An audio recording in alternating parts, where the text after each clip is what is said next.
नाज़रीन, कड़ियो गंवर में तालीम बचायो सिंध संवारियो जे उनवान हेठ मच कचहरी कोठाई वई।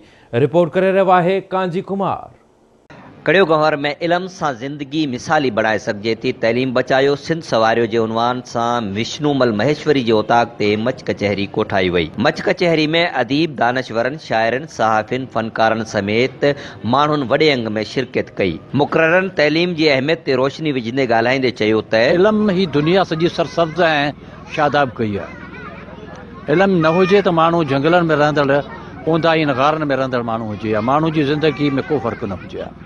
इल्म हिन दुनिया खे रोशन कयो आहे, तहज़ीब सेखारी आहे, अकुल सेखारियो आहे, सम्झ सेखारी आहे। इल्म जेको आहे उहो त तमामु हिकिड़ो वसी मौज़ू आहे, लेकिन आउं रुॻो एतिरो चवंदुसि इल्म जे हवाले सां त दुनिया जी सभिनी मुश्किलातुनि जो हल जेको आहे न उहो इल्म जी हासिलात आहे। अहिड़ियूं मच कचारियूं जेके मुनक़बिद कयो आहे त असां केतिरो बि इल्म खां पुठी मोरियूं, पर असांजी जेका भलाई आहे, सिलाई आहे, उहा तालीम में ई आहे। मूंखे छड़तूं म्यांजी खणी ऐं पंहिंजे दीन जो वाहियां धणी।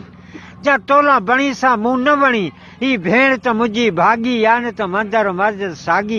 बाहूं ॿधंदे ॿिन्ही खां पुछम कया छो अथव कारा वॻा, ते सुॾ कंदे सिंध ॿुधायो मुंहिंजे गबरनि खे घाव लॻा। भिटाई चयो बुत बदन तुंहिंजा ऐं संत संत थी विया सॻा।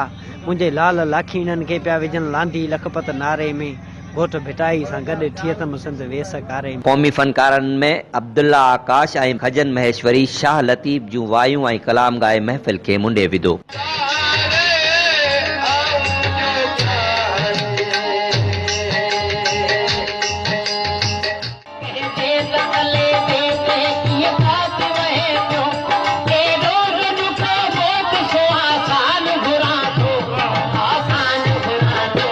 आख़िर में ॿारड़नि क़ौमी गीतनि ते टेबलोज़ पेश करे ख़ूब दाद हासिल कयो।